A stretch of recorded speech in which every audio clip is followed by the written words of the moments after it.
Hello, Sisters in Crime. I'm Mindy Quigley, and I'm here on this beautiful Tuesday at 1 p.m. Eastern Time for the Sisters in Crime weekly Instagram Live. And in these lives, we talk with another author about some aspect of writing. So it could be business, it could be craft, and all of these topics are super relevant for anybody who is writing crime or interested in writing crime stories. This month, we have a special offer if you want to join Sisters in Crime at the discounted rate of only $30 until the end of the year. You can take advantage of all that Sisters in Crime has to offer, our webinars, our programming, and $30 is really a great price for all the value that you get. So if you go on and enter summer26 as your code, that will give you the discounted rate through the end of the year, and you can check out Sisters in Crime.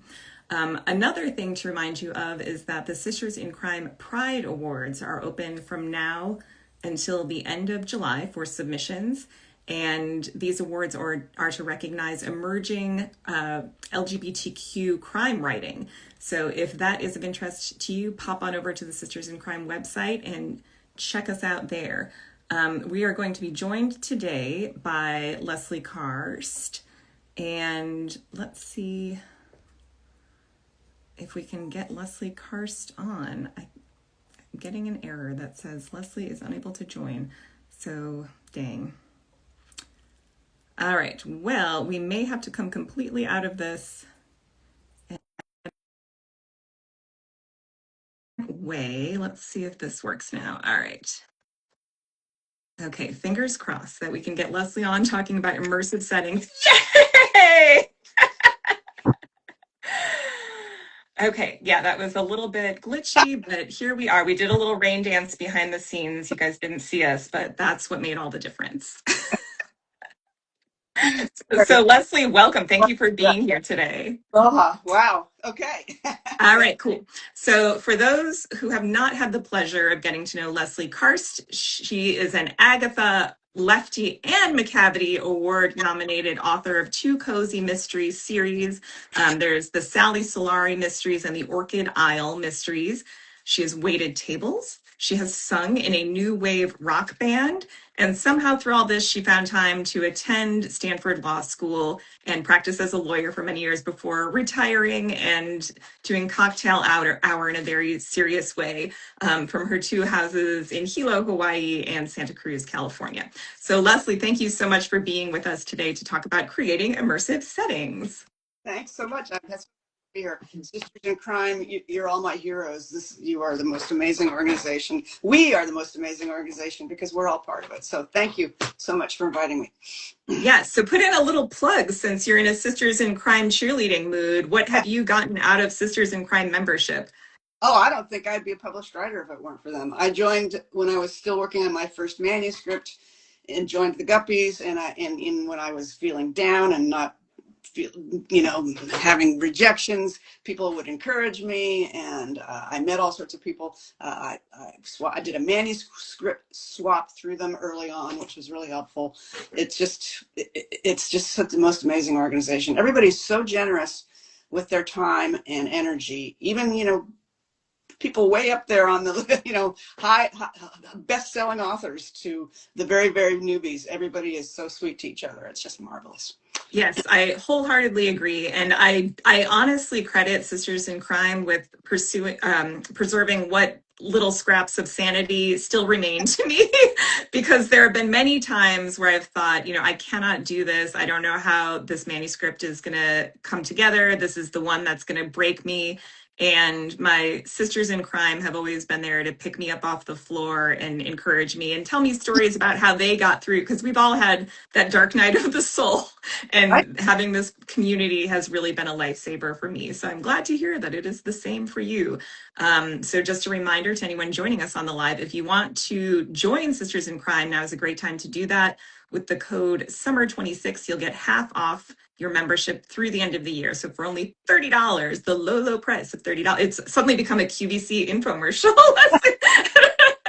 You can join Sisters in Crime. So let's turn to today's topic of creating immersive settings. And for your two mystery series, you have two very beautiful, very iconic locations. You've got Northern California and you've got Hilo in Hawaii. I wanted to know if you have a favorite hyper local detail from either of those places or both that you've been able to include that's been really fun for you to share with your readers. Yeah, absolutely. For the Sally Solari mysteries, which are set in Santa Cruz, where I live half time, I was actually inspired to write that mystery series once when I was walking out on the historic Fisherman's Wharf that we have here in town, and it's still, the Italians, an Italian, one of the Stagnaro family jumped ship in the 1880s from Liguria in Santa Cruz and fell in love with this place that he went back, and now we have a ton of families that have been here fourth, fifth generation from Liguria. And if you walk out on that wharf, you still see all the signs of it. I mean, it's still very much alive. These old guys playing bocce, and that was what gave me the idea for the series. So the wharf plays very, very strongly in those books. Sally's Family's Restaurant is out there, and so for that one, absolutely, I'd say the wharf, which is actually technically a pier. I don't know why they call it a wharf, but and just to be different, because Santa Cruz has to always be a little bit different, right? we do banana slug as our team mascot. And in Hawaii, it's a no-brainer. It's the lava, the volcano. That's actually one of the main reasons I wanted to write the books. It's the main reason I'm there. My wife and I started visiting my parents who were obsessed with the lava and would take us on 20-mile hikes to go and see hot flowing lava. And that's why we ended up moving there half-time, is because of the lava. And so the first book in the series, Molten Death, takes place during the huge volcanic eruption that happened in 2018 that actually took out a lot of the island. And if you've ever seen hot flowing lava, it changes your life. It's hot molten earth that's coming up from the depths of our planet coming up, and it's just incredible. And I think that in particular in that book, it really is a huge part of the setting. But the thing is even when it's not erupting, of course it's been erupting now for a year pretty regularly in the park, it's pretty exciting, but even when it's not erupting, the Hawaiian island chain is made of lava. It's made of basalt. That's what it is. It's moving over a hot spot in the earth. And so the landscape there is this black rock everywhere. We all love black sand beaches. That's lava is what they're made of. So very much that.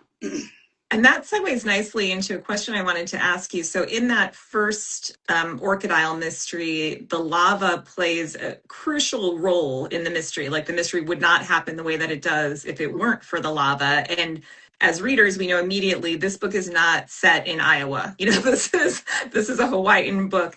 And I wanted to ask you, as you're thinking about your plot, how does setting play into your plotting?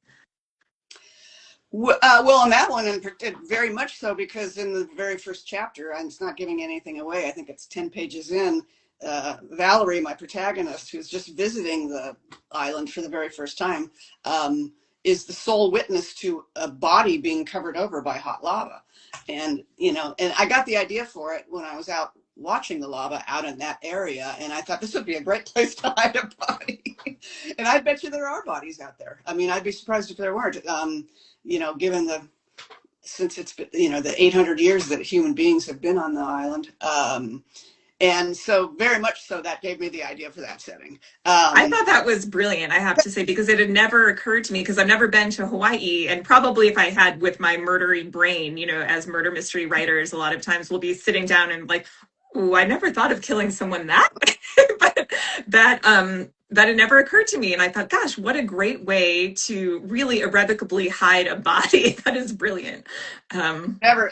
She goes back 3 minutes later and has no idea where it was, because if you've ever seen a lava field, it's just black rock everywhere. You don't know. And so, yeah, it would be the perfect way to hide a body. So very much more than any other book that I've ever written, that murder was linked to the setting.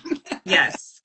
And folks are chiming in the chat just to say how much they love Sisters in Crime, which is Oh, yeah. wonderful. So thanks to those who are joining us. I wanted to ask you, so you write cozy mysteries, and of course there are all kinds of ways to use settings in all types of mysteries. You know, we have noir where we create kind of these oppressive, gritty settings. But for cozies, it's more important to create that setting that readers are going to want to return to again and again, usually in a series. What do you think writers of cozies in particular need to consider as they're building a setting? Well, there, one thing I read this years ago, and when I was first starting to write, and incorporate all the 5 human senses into your book. Now, it doesn't mean you have to have every sense in every scene, but you should be always thinking about it and putting yourself in that. Like when I'm writing a scene, I try to put myself there, and what does it smell like? What does it look like? What am I hearing? What are the textures around me? And be very, very thoughtful about that, and include at least one of those in every scene. And you don't want to overdo it, obviously, but so my book's I love food, so there's a lot of Yeah. taste of the food, but also I'm a really visual person. So look around you, or in your mind's eye, look around and see things and bring something out in each scene. I came up, you asked me for 5 tips. Do you want me to talk about those now, or do you want to? I'm going to put them in the caption so you can feel free to just touch on them lightly, and they will all be listed in the caption afterwards. So if we don't get to something, don't worry, it will be there for people to reference later.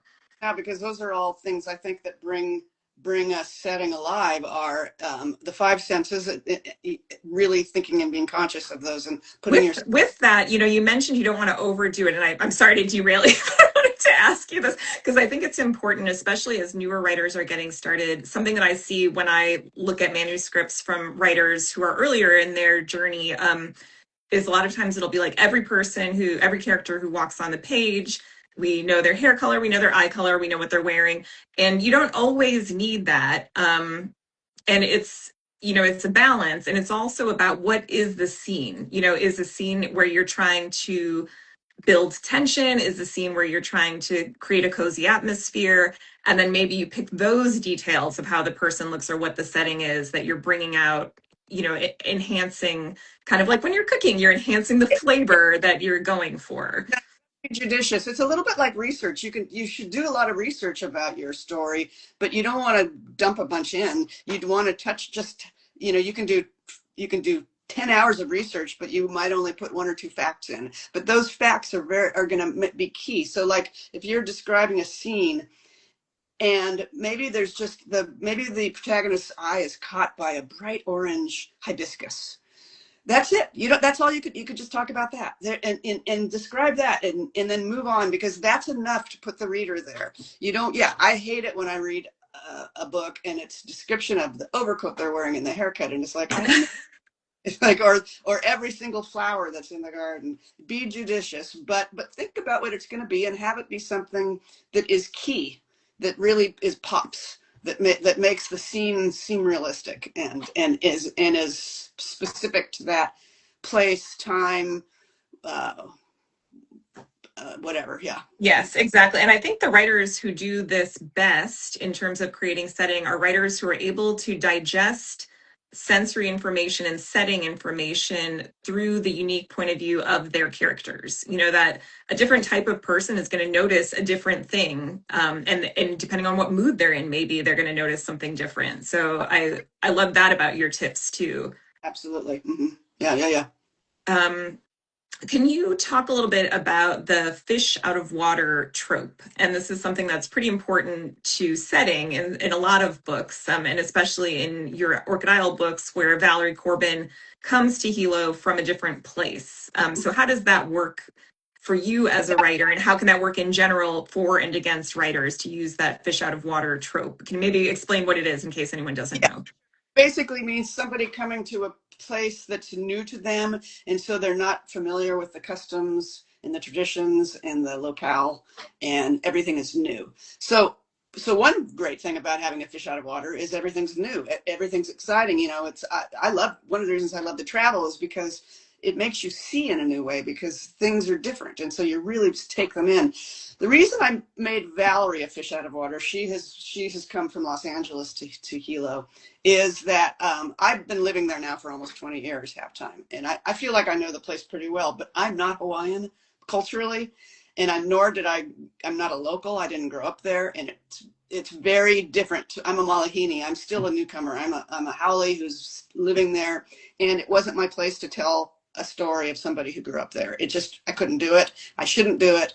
But having her be a fish out of water is perfect because the readers are also mostly fish out of water. And so they learn about Hilo and the Hawaiian culture and the whole, the island along with her. And so when it's great because, I can put in Hawaiian words and stuff and she's completely confused. The readers are going to be confused too, but she's confused along with them. And so I think it makes it easier to bring the reader into the culture that way through her eyes.